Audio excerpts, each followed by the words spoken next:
What's going on, everybody? It's your observant lineman, Uche Nwaneri. The NFL world has been set ablaze by Doug Pederson and his decision to replace Jalen Hurts in their 14-20 loss to the Washington football team when he replaced Jalen Hurts with Nate Sudfeld in the second half, thus kind of derailing any potential for the Philadelphia Eagles to win the NFC East. And really, this story has kind of sparked a ton of outrage in the NFL. And I really believe, in the players community, in the league, you're going to see a lot of very harsh opinions towards what Doug Pederson did. And I'll explain more about that here in a minute. Now, this video mainly is for me to give you my perspective on how things played out in this scenario and what we should expect as players going into these certain scenarios where there is a divide between whether or not a coach is going to do what's good for the team's future or what's good for the team's present. And I think it's very crucial to know that as a player going out on the field every Sunday to play football, that you're doing it with the intentions of playing to win at all times over positioning yourself for draft stock. And this is something that, I know we talk about things like tanking. We talk about things like, these lower level teams that aren't winning, that don't have a culture of winning, kind of trying to set a path by, just letting a season go in order to secure the best possible draft pick. And, there's an argument there that is legitimate when you look at it from that franchise's long-term health standpoint, that are arguments that can be made. I won't sit here and try to say that certain teams tanking is a bad idea. But when you're in a situation, in every game, really in the NFL, when you're in a situation where your team is playing at a competitive level, your team is in position to get a win, that should always be the first option.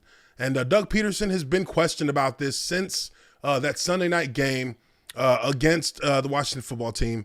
And I just wanted to take a look here at some of the things that really don't add up. That really, when you listen to some of these clips I'm going to play, it doesn't really make much sense as to why this decision was made.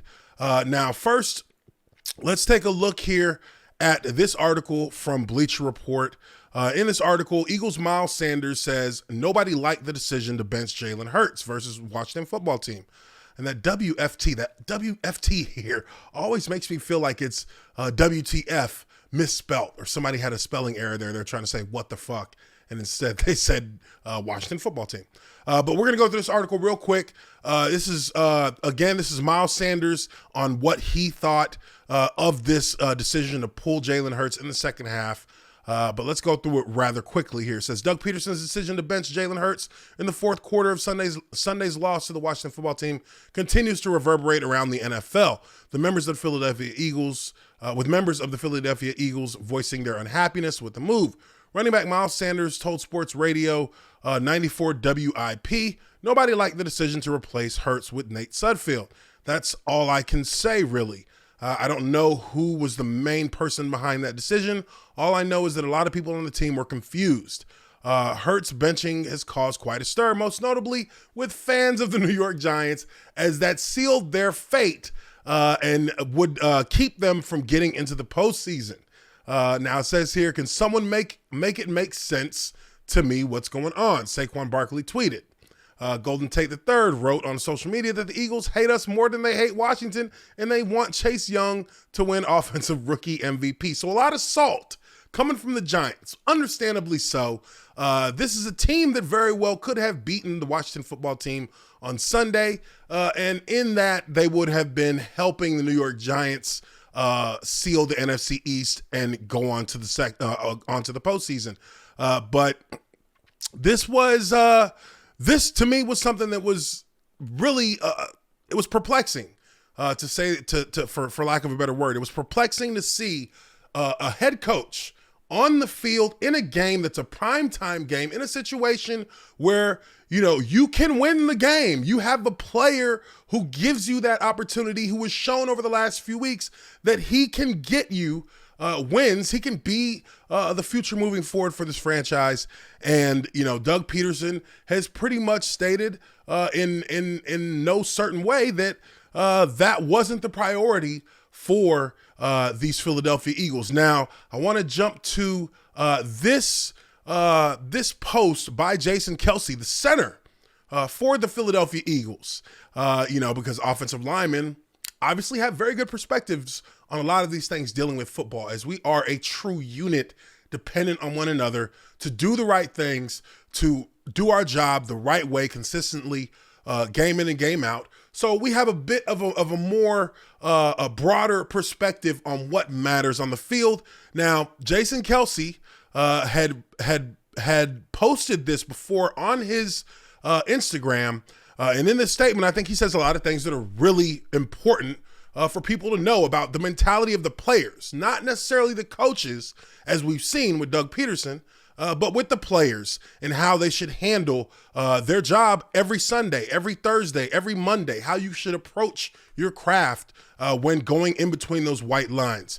Kelce says, thought I would clear the air to just to clarify and more accurately depict what happened during the game on Sunday. At the end of the third quarter, I was told on the bench that Sudfeld was going in the game.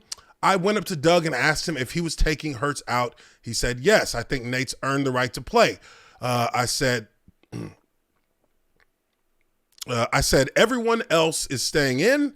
He said, absolutely.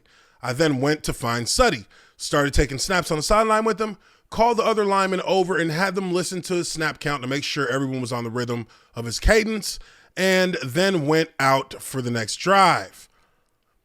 At no point was anything for me or anyone else confrontational. We all knew leading into the game that Sudfeld was told to be ready to play and that Doug wanted to see what he could do in a game situation. All of us during the week leading up were excited for Nate, a guy who's been with us for 4 years, to get an opportunity to in a real game to show the world what he can do. We all have complete confidence in Nate as a player. There's a reason he's been here this long and a reason the team brought him back. And that's because we feel like Nate is a guy we can win with. I understand the optics of how it looked, and I'd be lying if I wasn't a little surprised given the circumstances that the move happened when it did. But every one of us did our best, and all of us believe we can win with Nate Sudfeld. It was a difficult situation to be put into, especially when you have a 10-year veteran center who doesn't snap the ball to you accurately on your second drive of the game. I know we can win games with Nate because I know Suddy can play. It didn't work out Sunday, but as always, that's not just on him. Now, I think that a lot of what Kelce is saying here is it's about what you would expect from a player on a team to back up his teammate. And that's what he does here for Nate Sudfeld. He backs him up as a teammate.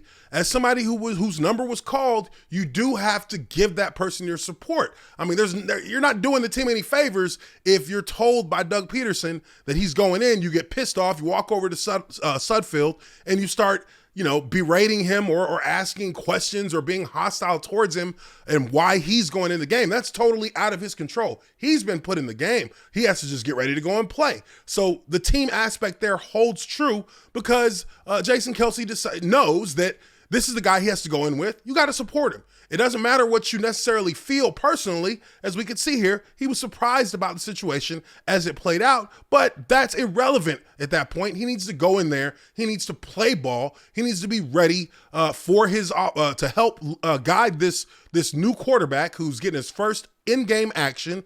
He needs to help guide him to by snapping the ball and making sure that he is showing his support for him out on the field. There's no way for you to approach that in any other way without being, without hurting the team, without being detrimental to the team's goal of trying to win the game. Now, with all of that being said, let's rewind back to December 18th, 2020. This is Jason Kelce here again, speaking to the media and talking about what should always be the priority in the NFL over your draft picks, over your draft positioning, playing to win is the most crucial thing for players on the field. Now, in this clip here, we're going to listen to Kelce go through and talk about the situation as he sees it as a player who is looking to go out each and every Sunday to win football games. Let's listen to what he says here about playing to win, regardless of what your record or how the team is performing. Exciting time whenever somebody's going out there for the first time. That being said, I think at all times in the NFL, the focus should be winning the football game. Nothing else takes precedence. No player evaluation. No amount of curiosity from anybody within the organization. Everything is focused in this, in my opinion, in this league, upon winning games. There you hear it in the first part of this clip. Kelce is saying that it doesn't matter what other people are curious about in the front office on Sundays when you go out on that field. The purpose and the goal is to win the game. As a player, that's what we're conditioned to believe, that every week is another opportunity to go out and win. And for there to be any dissent from that in the coaching on the field on Sundays is in direct conflict with that ideal, with that principle of playing to win. So this is something that I believe Doug Pederson broke one of those pillars that holds up the entire principle of teamwork in trying to achieve a goal greater than any one player. And that is where a lot of the fundamentals in being a team player come from, and that we're working together so that we can get this done. Because us alone, it isn't something that's attainable. It's not something that we can do by ourselves. But together as teammates, as comrades, we can work together to accomplish a goal that none of us can accomplish on our own. So let's continue here and listen to more of this. You see a lot of losing teams sustain losses for a number of years when they have bad cultures. They have cultures where you don't try and win every week, where you're trying to what are we going to do in the draft? What are we going to do in the free agency? What can we do over here? In football, this isn't basketball. One draft pick isn't going to make us a Super Bowl champion. It might be a big start to a Super Bowl championship, but it's always going to be about the team.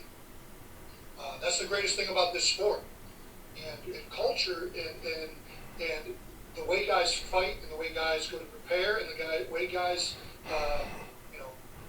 go about their business is a huge reason for success in this league and in this sport. Again, another great point about how a team's culture is built in the NFL. There are a lot of teams that don't have winning culture, so they have to rely on getting themselves in a position to get a draft pick. But does that really change the trajectory of the culture of a team if you're not being coached to go out there and do what it takes to win a game? Yes, the Jaguars can draft Trevor Lawrence with the first overall pick in the NFL draft. Does that mean the Jaguars are going to be a winning team that season? No. Does it mean the Jaguars are ever going to be a winning team with Trevor Lawrence at quarterback? No. But it's a building block that they can set for themselves. But it doesn't have to be just Trevor Lawrence. Any draft pick is something that just adds to the formula to help build to a better team. There is no reason to think that one player by themselves is capable of making that kind of change. There has to be supporting roles. There have to be other star players. There have to be other pieces to the puzzle that have to be in place before you can really see where the potential of all these things together can take a franchise. And when you're in a position like the Philadelphia Eagles were on Sunday to win a game, how bad does it look to the spirit of competition, to the spirit of competitiveness, to remove the player who is clearly the better option for you to win this game and to replace him with the guy who is now going to be receiving the wrath of fans, the wrath of analysts, unjustly so, because it's not his fault. He didn't say, I'm going in and tell Jalen to sit his ass down. He was told by the coach to get ready to go into the game. Now, again, I think if this was something that was going to be in the back of Doug Pederson's mind, then maybe you prepare your players by communicating to everyone that this is a scenario, this is a game where we may see both quarterbacks play. Maybe this is something you talk about to the media so that they're not taken off guard by it, and you let them know, hey, we're thinking that we may see our backup quarterback. We're going to analyze the situations, and depending on how the offense is doing, we could see Jalen swapping out with Nate. That's a possibility. You create more attention for yourself from the media because now you've just given yourself a QB controversy that no one asked or expected you to have. But you're now putting yourself in a better position where if you do make that swap in the game, it's not going to blow people's minds like it did on Sunday. For a team that has been fighting all year long to find consistent quarterback play, now that you have a quarterback that's shown some consistency, that's shown some playmaking ability that's exceeding that of the quarterback who's making $119+ million, you now decide you're going to pull him out for a practice squad quarterback, a scout team level quarterback who has not had any in-game action in his entire career.